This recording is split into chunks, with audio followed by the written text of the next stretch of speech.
Idosa pobre é abandonada pelos filhos, porém eles se arrependem amargamente ao descobrir o que lhe aconteceu.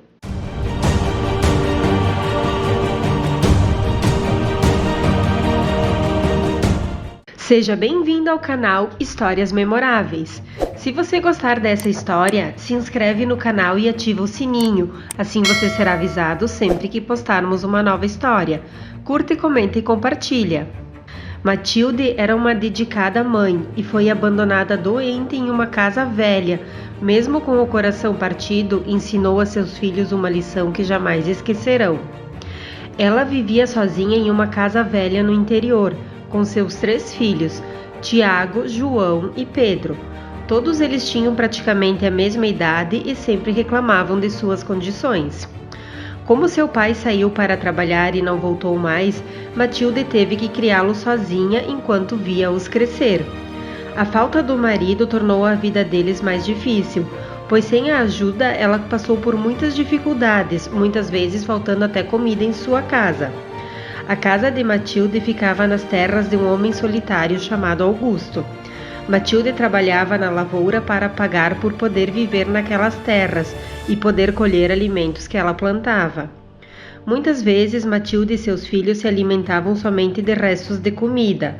Mesmo após trabalhar duro o dia inteiro, cansada do serviço pesado da enxada, Matilde cozinhava e ainda precisava ouvir reclamações de seus filhos enquanto se matava no fogão. Graças ao trabalho e esforço da mãe, Tiago estava em seu 5º semestre de Direito na faculdade, assim como João e Pedro, que logo se formariam em engenharia. Como eles saíam muito cedo para estudar, todo o trabalho na lavoura ficava por conta de Matilde, mas ela nunca reclamava da situação. No fundo de seu coração estava feliz de ver seus filhos estudando e se formando para ter uma vida melhor do que a sua. Assim os anos foram passando e Matilde percebeu que aos poucos seus olhos estavam ficando mais fracos e sua respiração muitas vezes era difícil. Nas poucas vezes que falava com seus filhos sobre isso, eles nunca demonstravam interesse e preocupação. Diziam que não tinham tempo para esses assuntos. A reviravolta na vida de Matilde ocorreu no dia do aniversário de seu filho mais velho. Em um raro momento de carinho, ele pediu que a mãe preparasse um bolo de fubá, que somente ela sabia fazer, fazendo com que sua mãe levantasse de madrugada ainda, calçando seus chinelos e caminhando por quilômetros para conseguir fubá e leite. Matilde vinha voltando para sua casa distraída, feliz com o bolo que ia preparar para seu filho, e não viu uma cobra em seu caminho, até que foi tarde demais e Matilde foi picada por uma cobra venenosa. Ela sabia que tinha que ser rápida, pois o veneno poderia matá-la em poucas horas. Então ela correu o máximo que pôde. Porém, quanto mais ela corria, mais desidratada ficava. Agravada pela sua situação de saúde que já não era boa, a fraqueza tomou conta do corpo de Matilde e rapidamente ela, vendo que não teria mais forças para chegar em casa, começou a gritar pelo nome dos filhos. Já tinha perdido a noção de tempo e espaço, onde estava e não tinha mais forças. Matilde se deixou cair em uma trilha com esperança de que seus filhos percebessem sua ausência e viessem procurá-la. Matilde desmaiou e, quando acordou, horas depois, ardia em febre e estava com a boca ressecada, com dor de cabeça, e percebeu que o local onde a cobra mordeu estava lavado e com cheiro de sabão caseiro.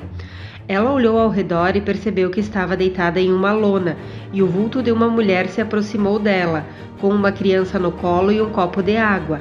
"Beba isso, senhora. Você precisa se hidratar o quanto antes." "Onde estou?" Matilde perguntou confusa. "Na minha casa," a moça respondeu. "Me chamo Thaís." E Matilde percebeu que a criança no colo de Thaís não era seu único filho, que haviam mais crianças no local. A tenda era baixa e pequena, e quando se recuperou um pouco, ela descobriu que naquele pequeno espaço, Thaís vivia com seus 5 filhos e seu marido Bernardo, um homem do campo simples, mas de um grande coração. Conforme sua febre baixava com os cuidados de Thaís e seu esposo, que o tempo todo a hidratavam e cuidavam dela, Matilde foi recuperando as forças e percebeu que estava ficando noite. Com certeza, seus filhos a estavam procurando e deviam estar desesperados para encontrá-la. Conversando com Thaís e conhecendo melhor, Matilde descobriu que já estava há 3 dias e 3 noites em sua tenda, o que deixou Matilde preocupada, porque por mais que a região fosse grande, era tempo suficiente para seus filhos a encontrarem. Além do mais, via a situação humilde daquela família, que tinham muito pouco e ainda assim estavam dividindo com ela. Na manhã seguinte, quando se sentiu forte o suficiente para caminhar de volta para casa, Matilde entendeu que a tenda daquela família ficava do outro lado do vale da terra de seu patrão. Mas o mais irônico de tudo é que quando ela pôs os pés para o lado de fora, por a tenda ficar num lugar alto, ela conseguiu ver a sua velha casa de madeira, num local não muito distante. A trilha onde ela havia desmaiado era na bifurcação da estrada que dividia os caminhos. Foi por isso que Thaís a encontrou antes de seus filhos. Matilde agradeceu muito a generosidade daquelas pessoas que mal a conheciam e prometeu que jamais os esqueceria e que os recompensaria pelo que fizeram por ela. Thaís e Bernardo, no entanto, disseram que a amizade era um valor mais do que suficiente. Feliz voltou para casa para rever seus filhos, que com certeza estavam muito preocupados com a sua ausência, porém encontrou um bilhete na porta que destroçou seu coração. Era um bilhete de seus 3 filhos avisando que tinham ido a uma grande festa na cidade, e como ela demorou a voltar para casa, não puderam esperar para avisar. Chorando e tremendo descontroladamente, Matilde percebeu que seus filhos nem ao menos tinham notado que ela ficou 3 dias fora de casa. Enquanto ela quase morreu picada por uma cobra, eles simplesmente planejavam ir a uma festa e ficar dias fora de casa. O coração de Matilde se fechou e ela sofreu muito. Os dias passaram e os filhos de Matilde voltaram para casa, mas sequer perceberam a marca da mordida no braço da mãe ou qualquer alteração em seu humor. Ela continuou sua rotina triste e cabisbaixa, apenas fazendo o que ela julgava que era necessário para que eles se formassem em suas faculdades. Os 2 filhos mais velhos logo se formaram e se mudaram para a capital para exercer suas profissões. Somente o filho mais novo demorou mais um tempo para terminar seus estudos, justamente quando Matilde adoeceu de verdade. Os filhos que estavam fora não queriam saber pelo que ela estava passando e não procuravam notícias, e Pedro agia como se ela fosse um fardo. Logo começou a ficar mais na cidade do que em sua casa na roça. Por sorte, Matilde teve o apoio de Thaís, que se tornou uma grande amiga. Porém, foi numa noite inesperada que tudo mudou. Já era noite quando Matilde recebeu uma visita batendo à porta. Era seu patrão, seu Augusto. Ela fez um café simples e o recebeu em seu barraco de madeira. Se sentindo envergonhada, era a primeira vez que o dono das terras a visitava. Augusto era um homem calmo, com fama de boa gente e muito direto. Ele foi logo dizendo que sabia tudo o que estava acontecendo com ela e que sentiu falta da melhor trabalhadora de sua lavoura. Disse também que estava ciente do abandono dos filhos e por isso queria que ela fosse morar na fazenda com ele, na casa grande, pois ele precisava uma companhia por ser um homem sozinho, e em troca cuidaria dela como um verdadeiro amigo. Matilde ficou relutante, achando que não merecia tanta atenção, mas Augusto insistiu tanto que ela acabou cedendo.